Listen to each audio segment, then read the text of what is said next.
Hello friends, स्वागत है आप लोगों का बिहार बोर्ड टेक चैनल में।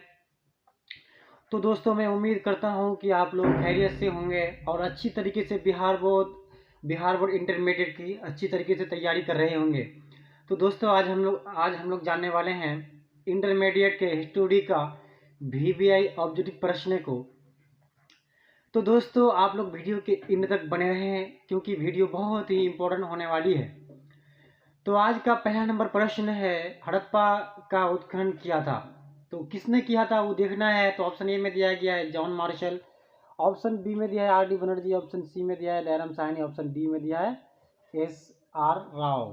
तो एक का right answer option number C हो जाएगा। दयाराम साहनी ने उत्खनन करवाया था, इसलिए ऑप्शन नंबर सी राइट हो जाएगा। चलो फिर दूसरे नंबर प्रश्न को देखते हैं। दूसरा नंबर कह रहा है, हड़प्पा सभ्यता की मुहरें किस चीज़ की बनी है। ठीक है, हड़प्पा सभ्यता की मुहरें किस चीज़ की बनी है तो देखना है। तो ऑप्शन ए में दिया गया है लोहे, ऑप्शन बी में दिया है तांबे, ऑप्शन सी में दिया है कांसे और ऑप्शन डी में दिया गया है सेलकड़ी। तो right answer option number D हो जाएगा, सेलकड़ी। ठीक है, फिर तीसरा नंबर प्रश्न को देखते हैं। तीसरा नंबर प्रश्न कह रहा है, बनावली किस राज्य में स्थित है। ठीक है, बनावली किस राज्य में स्थित है। ऑप्शन ए में दिया गया है हरियाणा, ऑप्शन बी में दिया है पंजाब, ऑप्शन सी में दिया है गुजरात, ऑप्शन डी में दिया है महाराष्ट्र। तो बनावली गुजरात में स्थित है, इसलिए right answer option number C हो जाएगा। सॉरी फ्रेंड्स, बनावली हरियाणा में स्थित है, इसलिए right answer option number A हो जाएगा। बनावली हरियाणा में स्थित है। ठीक, फिर अगले प्रश्न को देखते हैं। अगले प्रश्न कह रहा है, लोथल किस नदी के किनारे स्थित है। ठीक है, लोथल किस नदी के किनारे स्थित है। ऑप्शन ए में दिया गया है सिंधु, ऑप्शन बी में दिया है ब्यास, ऑप्शन सी में दिया है भोगवा, ऑप्शन डी में दिया है रावी। तो लोथल किस नदी के किनारे स्थित है। लोथल भोगवा नदी के किनारे स्थित है, इसलिए right answer option number C हो जाएगा। अगले नेक्स्ट प्रश्न है, सिंधु घाटी के निवासियों को किस धातु का ज्ञान नहीं था। तो सिंधु घाटी के निवासियों को किस धातु का ज्ञान नहीं था। ऑप्शन ए में दिया गया है सोना, ऑप्शन बी में दिया है चांदी, ऑप्शन सी में दिया है लोहा, ऑप्शन डी में दिया गया है तांबा। तो 5 के राइट आंसर हो जाएगा लोहा, इसलिए right answer option number C हो जाएगा। चलो फिर नेक्स्ट प्रश्न को देखते हैं। नेक्स्ट है, मोहनजोदड़ो किस भाषा का शब्द है। मोहनजोदड़ो किस भाषा का शब्द है। ऑप्शन ए में दिया गया है हिंदी, ऑप्शन बी में दिया है सिंधी, ऑप्शन सी में दिया है उर्दू और ऑप्शन डी में दिया गया है फारसी। तो 6 का right answer option number B हो जाएगा, सिंधी। मोहनजोदड़ो सिंधी भाषा का शब्द है।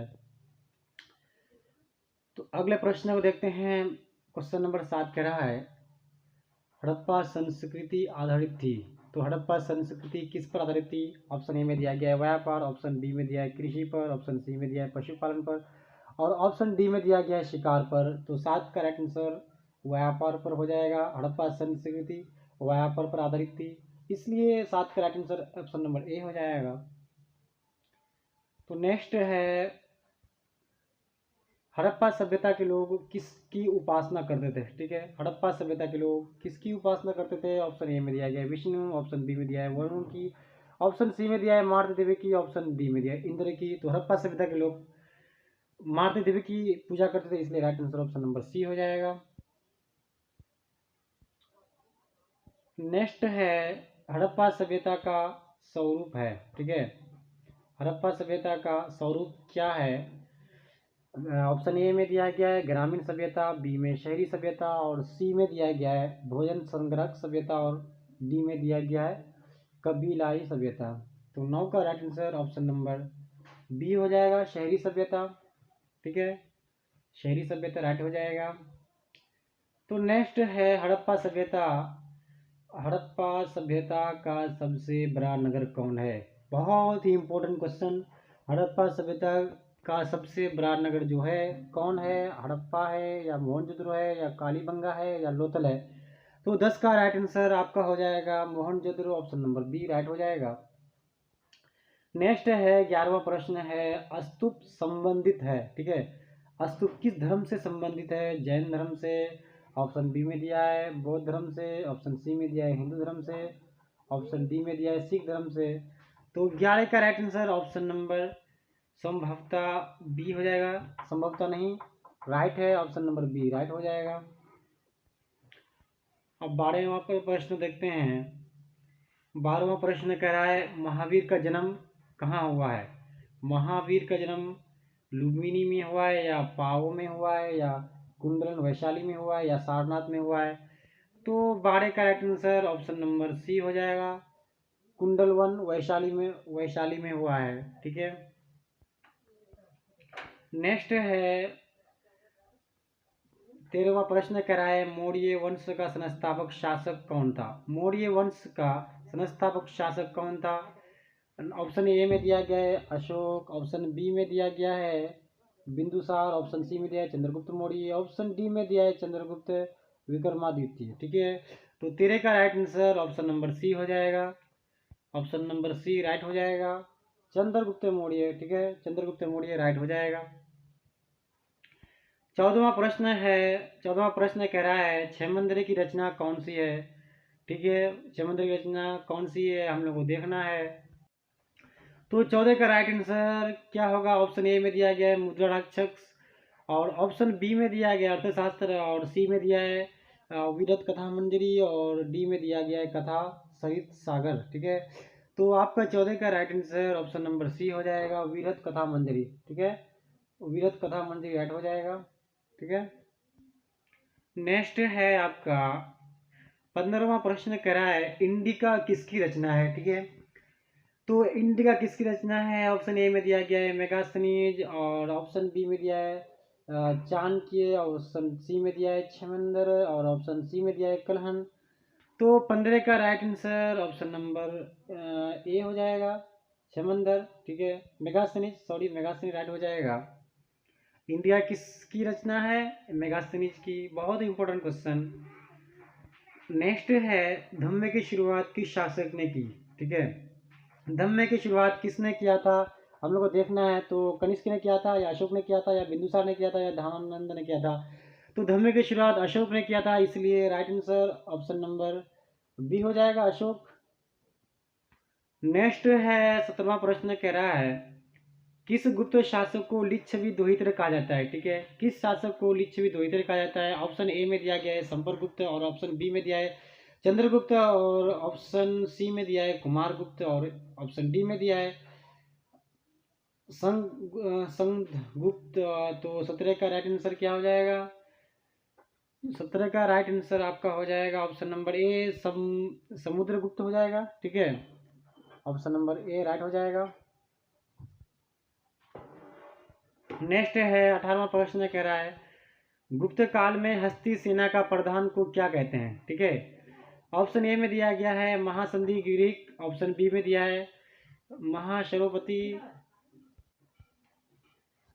गुप्त काल में हस्ती सेना का प्रधान को क्या कहा जाता है। ऑप्शन ए में दिया गया है महासंधि विग्रहिक, ऑप्शन बी में दिया है महाशरोपति, ऑप्शन सी में दिया है महापिलुपति, और ऑप्शन डी में दिया है महाबलाधिकृत। तो आपका 18 का right answer option number C हो जाएगा, महापिलुपति हो जाएगा। ठीक है, महापिलुपति राइट हो जाएगा। और नेक्स्ट है आपका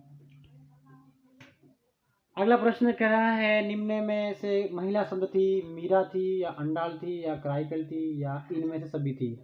तो महिला संत जो थी वो थी इनमें सभी, ऑप्शन नंबर डी हो जाएगा, क्योंकि मीरा भी थी और अंडाल भी और कराई। तो 20वां प्रश्न कह रहा है कुरुक्षेत्र का युद्ध किसने जीता। ठीक है, ऑप्शन ए में दिया गया है पांडव, ऑप्शन बी में दिया है कौरव, ऑप्शन सी में दिया है संथाल, और ऑप्शन डी में दिया है मंगल।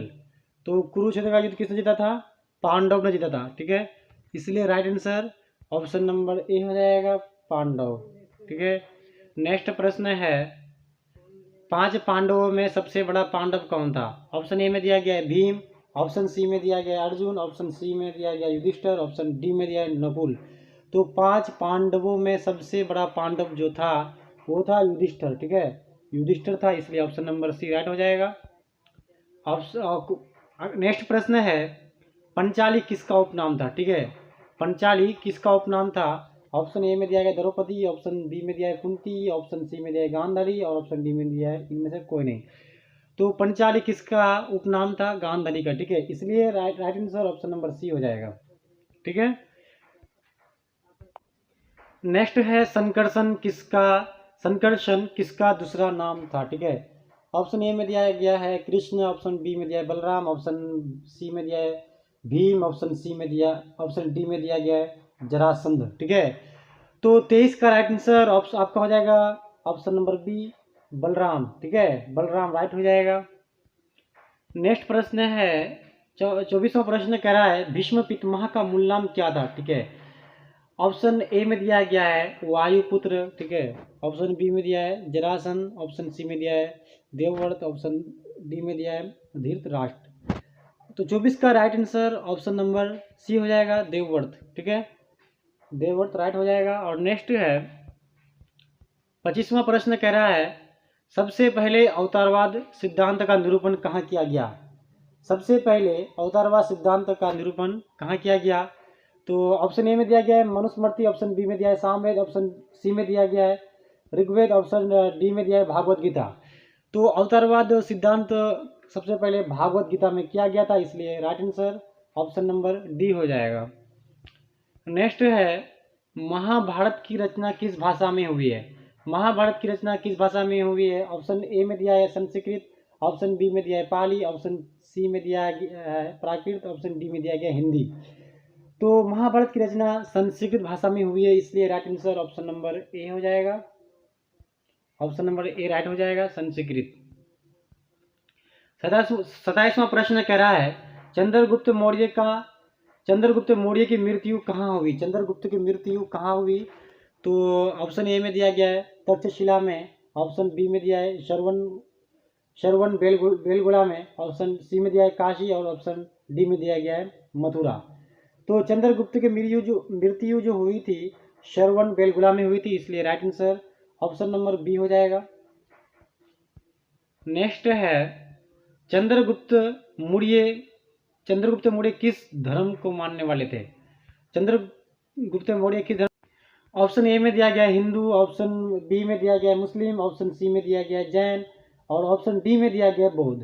तो चंद्रगुप्त जैन धर्म को मानने वाले थे, इसलिए right answer option number C हो जाएगा जैन।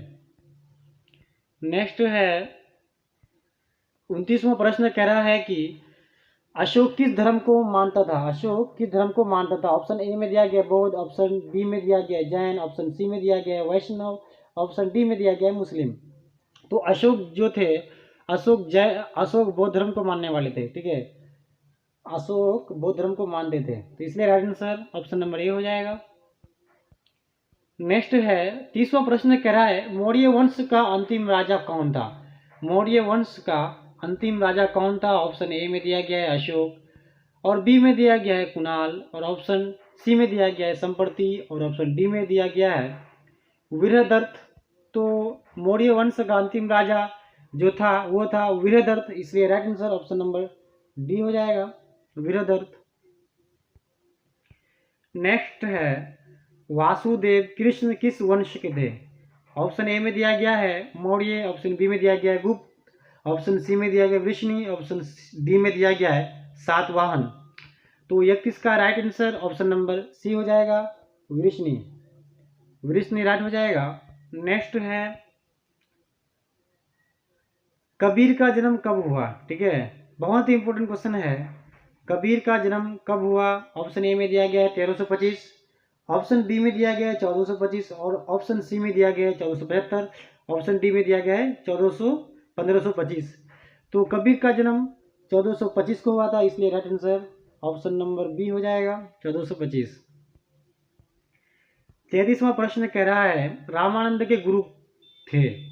रामानंद के गुरु कौन थे? तो ऑप्शन ए में दिया गया है राघवानंद, ऑप्शन बी में दिया गया है सुखानंद, ऑप्शन सी में दिया गया है कबीर, और ऑप्शन डी में दिया गया है आशानंद।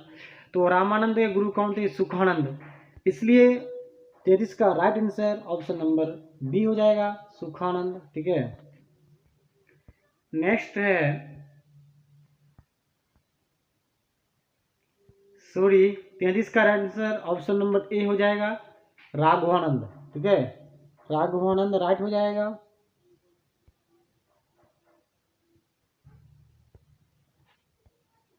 नेक्स्ट है 34वां प्रश्न कह रहा है भागवत गीता का उपदेश कहाँ दिया गया था। भागवत गीता का उपदेश कहाँ दिया गया था। ऑप्शन ए में दिया गया है कुरुक्षेत्र के मैदान में, ऑप्शन बी में दिया गया है पानीपत के मैदान में, ऑप्शन सी में दिया गया है हल्दी घाटी के मैदान में, और डी में दिया है गांधी मैदान में। तो भागवत गीता का उपदेश जो दिया गया था वो दिया गया था कुरुक्षेत्र के मैदान में, इसलिए right answer option number A हो जाएगा। नेक्स्ट है पुराणों की संख्या कितनी है। पुराणों की संख्या कितनी है। ऑप्शन ए में दिया गया 16, बी में दिया गया 18 और सी में दिया गया 21 और ऑप्शन डी है 22। तो पुराणों की संख्या टोटल है 18, इसलिए right answer option number B हो जाएगा। नेक्स्ट है महावीर ने पार्श्वनाथ के सिद्धांतों में नया सिद्धांत क्या जोड़ा। ठीक है, महावीर ने पार्श्वनाथ के सिद्धांतों में नया सिद्धांत क्या जोड़ा। ऑप्शन ए में दिया गया अहिंसा, ऑप्शन बी में दिया है ब्रह्मचर्य, ऑप्शन सी में दिया गया सत्य और ऑप्शन डी में दिया गया है अपरिग्रह। तो 36 का आपका right answer option number B हो जाएगा, ब्रह्मचर्य। नेक्स्ट है 37वां प्रश्न कह रहा है त्रिपिटक किस धर्म से संबंधित है। ठीक है, त्रिपिटक किस धर्म से संबंधित है। ऑप्शन ए में दिया गया बौद्ध, ऑप्शन बी में दिया गया जैन, ऑप्शन सी में दिया गया हिंदू और ऑप्शन डी में दिया गया है ईसाई। तो त्रिपिटक बौद्ध धर्म से संबंधित है, इसलिए right answer option number A हो जाएगा, बौद्ध। नेक्स्ट है 38वां प्रश्न कह रहा है आर्यों की सभ्यता किस नाम से जानी जाती है। आर्यों की सभ्यता किस नाम से जानी जाती है। तो ऑप्शन ए में दिया गया ताम्र पाषाणिक, ऑप्शन बी में दिया गया है नव पाषाणिक, ऑप्शन सी में दिया गया है वैदिक और ऑप्शन डी में दिया गया है हड़प्पा। तो 38 का राइट आंसर आपका हो जाएगा ऑप्शन नंबर सी, वैदिक। ठीक है, 39वां प्रश्न कह रहा है आर्यों का सबसे प्रमुख पशु कौन था। आर्यों का सबसे प्रमुख पशु कौन था। ऑप्शन ए में दिया गया है गाय, ऑप्शन बी में दिया गया बैल, ऑप्शन सी में दिया गया है सांड, ऑप्शन डी में दिया गया है शेर। तो आर्यों के सबसे प्रमुख पशु जो थे वो थे सांड, इसलिए right answer option number C हो जाएगा। तो आज का जो अंतिम प्रश्न है वो है आर्थों का प्रिय पेय क्या था। ऑप्शन ए में दिया गया सोमरस, बी में दिया गया भांग, ऑप्शन सी में दिया गया सूरा, ऑप्शन डी में दिया गया दूध। तो 40 का right answer option number A हो जाएगा, सोमरस। ठीक है, सोमरस राइट हो जाएगा। तो दोस्तों आज का वीडियो आप लोगों को कैसा लगा हमें कमेंट करके ज़रूर बताएं। अगर आप मेरे चैनल पर न्यू आए हैं तो चैनल को सब्सक्राइब जरूर कर दें, क्योंकि बिहार बोर्ड 10th और 12th के रिलेटेड इस चैनल पर वीडियो आते रहते हैं। तो आप मेरे चैनल से जुड़ जाइए। Thanks for watching.